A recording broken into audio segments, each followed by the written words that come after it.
noches. Vengo a contaros hoy una historia un poco diferente a otras ocasiones. Esta vez no se desarrolló en España, sino que se desarrolló en Serbia. La protagonizó un viejo amigo mío que se enamoró de una chica llamada Zenka, y ella, que había estado estudiando aquí en España, pues llegó un momento que se quiso ir allí con su familia a vivir a Serbia.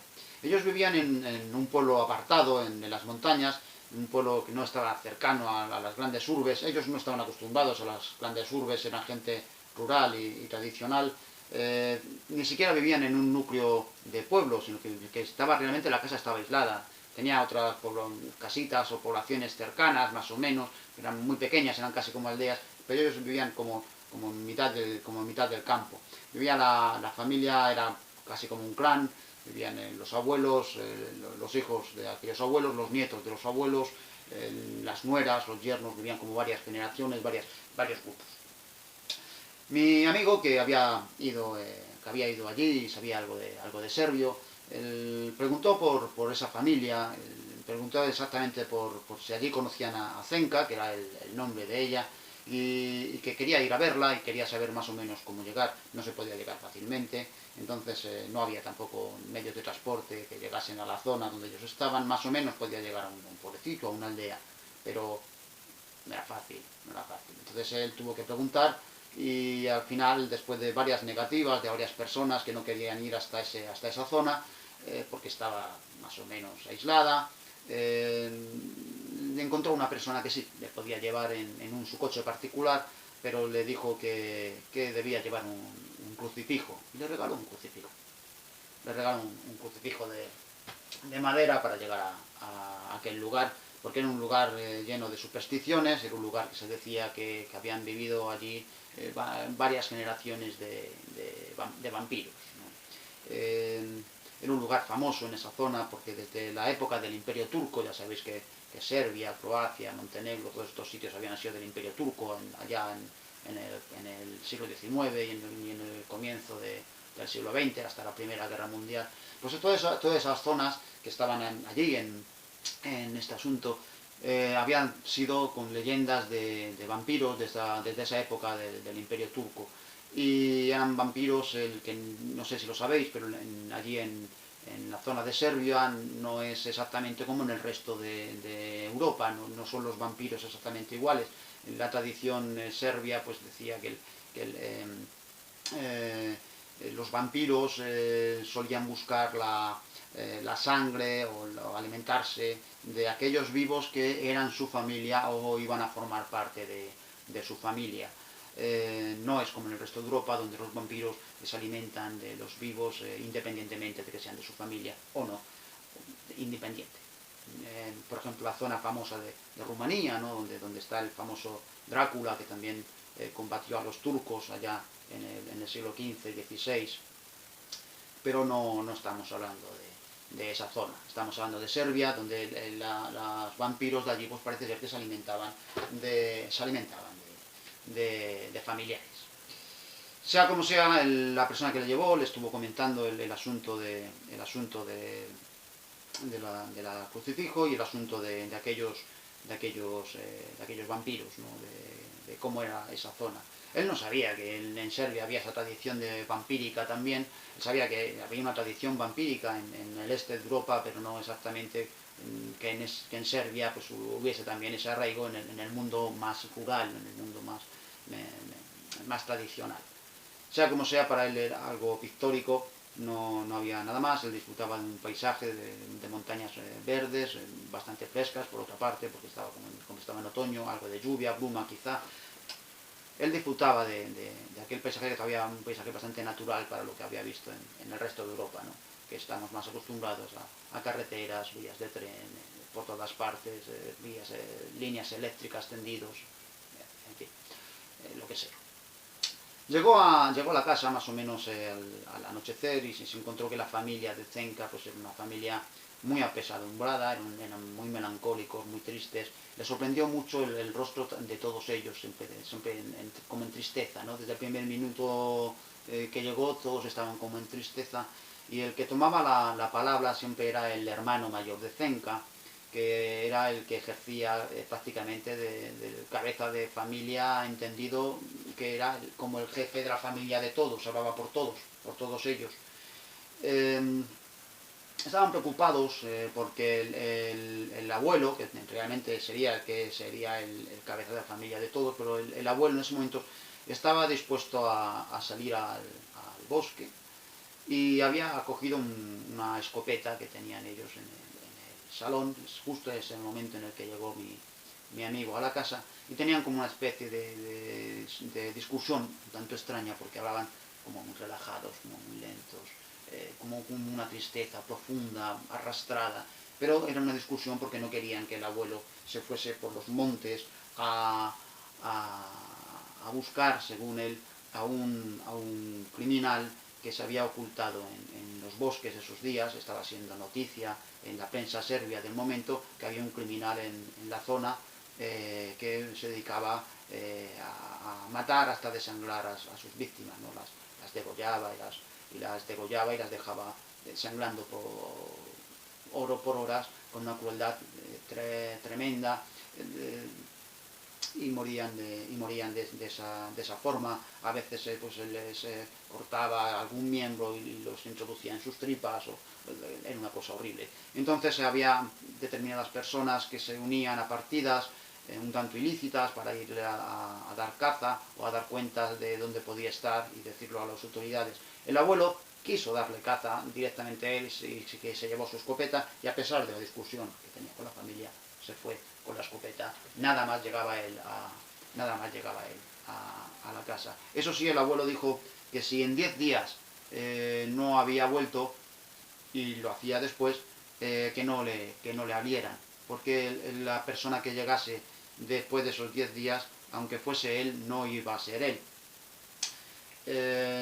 Esto se unía más bien a esa superstición vampírica de Serbia, donde creían que si tardabas más de 10 días era posiblemente porque te había capturado un vampiro de tu familia y te había vampirizado. Te habían matado y te había transformado en un no muerto, y también un no vivo, en un vampiro, en un huipir. La familia así accedió, y en esas extrañas circunstancias, siempre rodeado de melancolía, pues mi amigo estuvo viviendo con ellos. Veía poco a Zenca porque la familia era muy celosa del contacto que pudiese tener con ella. Eran muy tradicionales, muy tradicionales. Entonces, como no tenían muy claro si eran novios, si no eran novios, si se iban a casar, si no se iban a casar, no sabían exactamente si eran simplemente amigos, que se habían hecho amigos en España o qué, pues estaban siempre como carabinas, pendientes de que no paseasen juntos, nada de besos, nada de abrazos. Las conversaciones siempre había alguien escuchando, era como muy comprometido. Entonces mi amigo lo que hacía muchas veces era que salía a pasear a solas por el campo, o tenía conversaciones con ellos, y a veces hablaba a menudo con la familia. Él se interesó por saber cómo era la familia. La familia nunca decían los nombres de las personas que no estaban en casa. Jamás. Era una cosa que tenía, que no decían nunca los nombres de pila, nunca. Entonces, por ejemplo, al abuelo, que llevaba ya unos días fuera buscando en el monte, buscando a aquel monstruo asesino, pues nunca lo llamaron por su nombre, ¿no? Le llamaban el viejo. Incluso su hijo o su esposa, todos le llaman el viejo. Los nietos también. De hecho, los nietos, cuando casi iban a decir el nombre, les pegaban unas hostias en la cara, que no, los niños no decían el nombre del abuelo, no lo decían. Entonces esto siempre le llamaba mucho la atención, ¿no? De por qué los miembros de la familia que no estaban en la casa nunca decían su nombre de pila. Entonces ellos dijeron que es que si tú decías el nombre de pila, aunque tú no hubieses invitado a esa persona, si esa persona había pasado a ser un vampiro, pues esa persona se sentía invitada simplemente por haber escuchado su nombre haber sido pronunciado en la casa. Entonces ya podía entrar en la casa. Entonces, mientras no se digas el nombre de pila, si esa persona se hubiese transformado en un vampiro, pues no podría entrar, porque no se sentiría invitado a entrar. A todo esto llegaron los 10 días y daban ya por cumplido el plazo que el propio abuelo había dado. De hecho no sabían si el abuelo habría muerto, que a lo mejor en el enfrentamiento que había tenido con esta persona, pues a lo mejor le habían matado, ¿no? No sabían mucho qué había ocurrido en el monte, si había encontrado o no al asesino, si se había enfrentado con él, si lo había vencido, o si tenía el asesino lo había matado, a lo mejor el asesino lo había matado.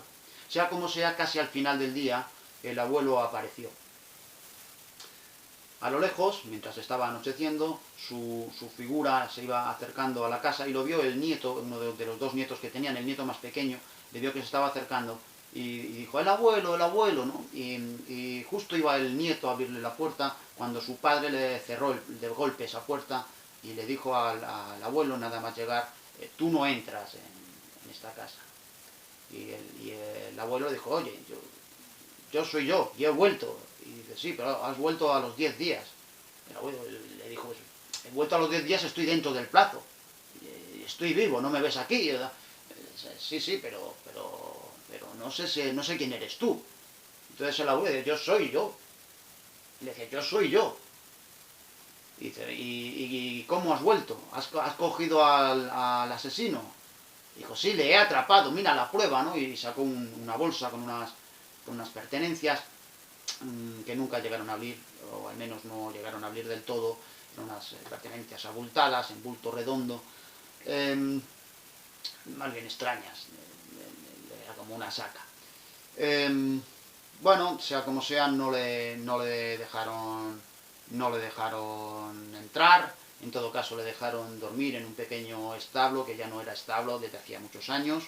En fin, para mi amigo todo aquello era muy raro, muy peculiar, le resultaba muy violento y él sobre todo no se sentía capaz de intervenir porque había una especie de violencia en esa seriedad que tenían, en ese silencio, en una violencia que se notaba profunda y que podía reventar y le parecía una cosa un tanto extraña. Tanto es así que él se dedicó simplemente a seguir las noticias, el abuelo no aparecía por casa, no le dejaban dormir, merodeaba la casa porque se le veía día tras día, pues se le veía ir de un lado para otro, en las afueras, siempre alrededor de la casa, él usaba el establo. Sea como sea, él veía las noticias, él llegó a encontrar las noticias de un monasterio que había cerca, que misteriosamente pues había aparecido con todos los monjes estrangulados, no había quedado ni un solo monje, eran como una comunidad pequeña de monjes, 6 o 7 monjes, pero todos habían aparecido estrangulados hacía unos pocos días, y era un monasterio más o menos cercano a la casa. Él quería ir al monasterio para ver un poco el lugar de aquel crimen, aunque parecía que todo era peligroso, con aquel asesino que según el abuelo lo había atrapado, pero no estaba claro, y aquellos asesinatos de aquellos... Pero no, la familia no le dejaba alejarse mucho del ámbito de la casa. Pues una de las noches el abuelo estaba muy serio mirando a través de la ventana a una cierta distancia, y aquello ya le parecía surrealista y él quería intervenir, pero tajantemente el hermano de Zenka le dijo no, y le mandó a dormir a él y a toda la familia. Se fueron más o menos todos a la cama a dormir, digo más o menos porque mi amigo se quedó despierto, intranquilo, él no dormía con Zenka, no le dejaban dormir con Zenka, y él en su habitación daba su habitación con la del hermano de Zenka y su esposa, y el tabique era un tanto fino y se escuchó que el hermano de Zenka le decía a su esposa que durmiesen todos, que se fuesen todos a dormir, que él iba a velar por la familia, y entonces se escuchaban como ruidos y parecía que estaba cogiendo la misma escopeta que había cogido el abuelo y que se quedaba en el salón. Todo aquello le pareció extraño. Él miró a través de la ventana de su dormitorio, no tenía cortinas, solamente era el cristal desnudo, entraba un poco de frío. Y le pareció ver que en la habitación contigua, que estaba no la del matrimonio, sino la otra habitación contigua, que era la de uno de los niños, era de los niños, el abuelo llamaba al nieto menor, y que el nieto menor se acercaba a hablar con el abuelo. Por alguna cuestión a él le pareció algo intranquilizador y dio unos golpes en la pared del hermano de Zenka para advertirle, pero él no se durmió aunque no se durmió, este hombre no lo oyó y el resto de la familia que sí estaba dormida no lo oyeron, no lo oyó, y a pesar que golpeó muy fuerte, pa, pa, pa, pa, pa, no, nada, no lo escuchó. No lo escuchó nadie y no lo atendió nadie. El niño parece ser que el que se fue a dar un paseo por el campo y él se levantó ya para ir al salón y advertir al padre que estaba con la escopeta. El padre sobresaltado salió corriendo a buscar al niño y estuvo toda la noche fuera. Toda la noche. Estuvo toda la noche fuera, pero no encontró al niño, y por la mañana no encontró al niño, pero el niño volvió por su propio pie y simplemente dijo que había estado con el abuelo dando un paseo por la noche y que le había enseñado una zona de un lago y le había enseñado un cuchillo que decía que era con el que había ganado al asesino en el monte y le dijo que le iba a regalar una navajita para que él también se pudiese defender. Era todo como un tanto extraño. Ya sospechaban que el abuelo quizá estaba haciendo alguna cosa extraña, pensaban que quizá realmente era algo que se iba un poco de lo que podían ellos manejar. Él seguía cortejando a Zenka, un día la vio en una ropa, si no era ropa interior, pero casi, porque estaba ya que estaba a punto de bañarse y se ruborizó ella mucho y él se acercó y le dijo que la amaba, que realmente en España habían sido amantes y que no veía la hora de estar con ella, pero ella le dijo no podemos juntarnos, no podemos, aquí no, porque está la familia y no. Bueno, le sorprendió el hermano y el hermano muy enfadado le dijo, ¿pero qué haces aquí? No, tal, no, pues es que he querido ver al abuelo y tal. No coló demasiado, simplemente el hermano hizo ya guardia tanto por el abuelo como por el niño, como por Zenka, y era todo como muy paranoico, todo estaba siempre vigilado por el hermano mayor. Una mañana pues ya llegó otra vez el abuelo y se acercó a la puerta pidiendo que le dejasen entrar en casa. Y el hijo, con la escopeta en la mano, le dijo que no. Y cómo podía saber él que no era un vampiro. Y le volvió a decir al abuelo que él no estaba muerto, que él estaba delante de él, que si no le veía vivo. En ese momento empezó a ladrar un perro que tenían, que era el guardián de las ovejas, y aparecía junto al perro el rebaño, que no lo había sacado la familia, no lo habían sacado a pastar aquel día, pero el rebaño entero estaba suelto y estaba siendo guiado solamente por el perro.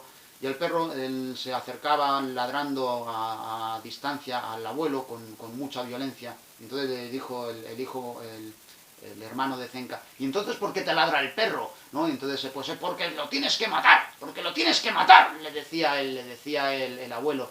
Y el hijo dijo, no voy a matar al perro, yo no tengo pruebas de que tú estés vivo. Y el otro dijo, sí estoy vivo, al que tienes que matar es al perro. Y le dio la orden a otro de sus nietos, que no era tan pequeño, al segundo, le dijo, mata al perro. Y el nieto no sabía qué hacer porque él quería mucho al perro y el abuelo le dijo, ¡mata al perro! Y el nieto al final cogió un hacha y mató al perro. Dejó de ladrar el perro, evidentemente, porque le habían decapitado, y le dijo el abuelo a su hijo, ¿ves cómo ya no ladra? El hijo ya no le dejó entrar ya nunca más, y esa misma noche volvió a hacer guardia, toda la familia no podía dormir, y otra vez mi amigo escuchó como el abuelo no solamente se había parado a mirarle a él a través de su propia ventana, de su propio dormitorio, sino que otra vez había ido a ver al nieto pequeño, y en esta ocasión le pidió al nieto pequeño que abriese la ventana porque quería darle un beso en la mejilla. Y sobresaltado, no sabía exactamente por qué, salió a avisar al hermano de Zenka. El hermano de Zenka fue a abrir la habitación de los niños y abriendo de golpe le costó mucho porque estaba la puerta como atrancada, y ya cuando entró al fin el niño estaba caído muerto en el dormitorio. unos días tristes, tuvieron que velar al cuerpo, pero en ese momento él ya le dijo que tenía, el hermano de Zenka, mi amigo, que tenía que irse, que eran momentos muy duros para la familia, pero que lo iban a pasar pues todavía peor y no debían permanecer en la casa porque no era parte de la familia, y como no era parte de la familia, pues tenía que regresar y olvidarse de Zenka, porque Zenka tenía su propia vida allí en aquella casa en mitad del campo, de aquel campo de Serbia, y él tenía que regresar a España.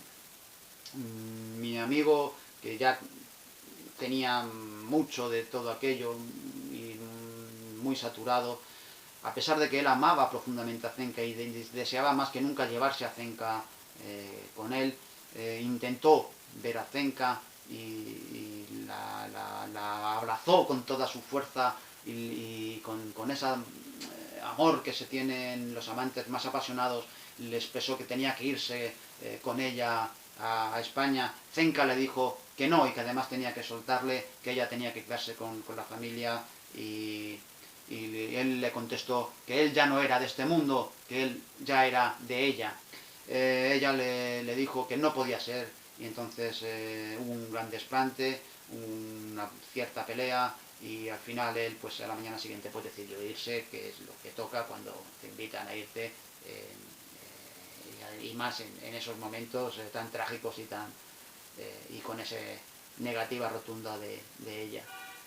Él se fue, y se fue con una moto que le habían prestado. Con esa moto que le habían prestado pasó los fines de las tierras, y encontró un lugar donde la moto se quedó sin gasolina. No llegó a la zona a donde había prometido dejar la moto para que la pudiesen recuperar. Estaba como perdido, como en medio de la nada, y encontró que justo en el sitio donde la moto se había quedado sin gasolina, la tierra estaba como removida. Le dio bastante miedo porque apareció un lobo, y se le quedó mirando con los ojos rojos por la oscuridad, pero distinguió claramente que era un lobo, y que además revolvía en la tierra. Revolvía en la tierra y le miraba, revolvía en la tierra, y solo cuando el lobo se apartó un poco, se acercó a mirar la tierra, y parecía que había como una estaca medio salida de entre la tierra.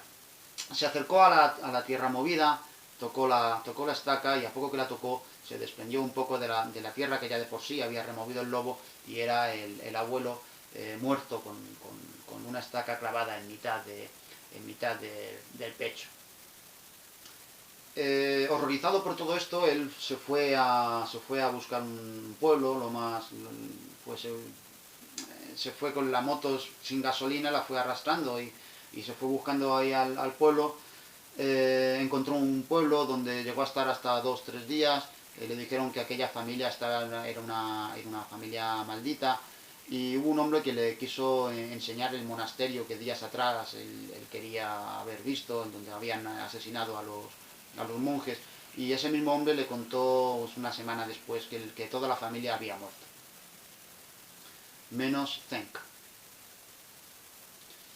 Parece ser, según esa persona, que el otro nieto también había sido asesinado por el abuelo, y que un día el nieto apareció delante de la puerta llamando a su madre, y la madre, que no quería dar crédito de que el niño estaba muerto, quiso abrazarle, a pesar de que el hermano de Zenka le dijo que no lo abrazaran, y le abrazó, y parece ser que el niño le desgarró el cuello de un mordisco, y poco a poco pues ese niño mató a toda la familia a dentelladas, y los había transformado a todos en vampiros, salvo a Zenka, que se había quedado enloquecida en la casa. Esa es la historia que le contó ese señor. Aquello ya le pareció que rayaba una locura colectiva. La locura colectiva sádica y extraña, ¿no? Casi ya un Matanza de Texas del cine, ¿no? Y ya sin excusarse y sin decir ni adiós, se fue de allí corriendo. Y a donde llegó fue con la moto otra vez a la casa de Zenka y llamó a la gente de allí porque él pensaba que realmente podría haber ocurrido algo, pero que no debía ser lo que le habían contado. Allí no había nadie. Entró, porque la puerta estaba como medio abierta, y sí que encontró a Zenka sentada en el salón, muy callada, y le preguntó por las cosas que le habían contado.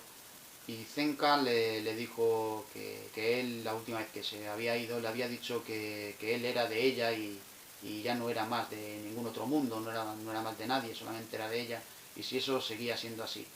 Él le dijo que sí, y entonces ella le dijo que se quedase una hora con él y que le abrazase muy fuertemente. Iba a pasar, según ella, la noche entera con él. Él la abrazó, y en el momento en el que la abrazó, aquella cruz de madera que le habían regalado cuando llegó a Serbia, a aquella región, tocaba el pecho de ella, y estaban tanto el pecho de él como el pecho de ella tan oprimidos que marcaba los dos pechos, pero de tal manera que a él parecía que le hacía daño la propia cruz de madera, casi como una estaca. Y vio en el tiempo en el que la cruz estaba pecho con pecho, vio que realmente la cara de ella tenía una contracción muscular como la de los muertos de varios días atrás, que había un olor de gases putrefactos acumulados, que aquella estancia misma era como un sepulcro frío y nebuloso en mitad de la oscuridad y de la penumbra de las luces de la luna. Vio también que las manos de ella tenía la carne como retirada y las uñas ya en un avance típico de los muertos. Los propios ojos de ella eran como cavernas oscuras, rojizos del propio infierno que podía tener. Horrorizado, vio también que en aquellas zonas donde más sombra había en el salón estaban todos y cada uno de los miembros de la familia con los mismos rasgos, observándole y esperando a una señal de ella. Como ella no se había dado cuenta, y parece que los otros tampoco, de que había visto aquello, decidió separarse diciendo que para poderse quedar con ella una hora más debía guardar la moto en el cobertizo donde había dormido el abuelo. Le dejó ir a guardar la moto y lo que hizo fue directamente pegar un salto hacia la moto y salir corriendo.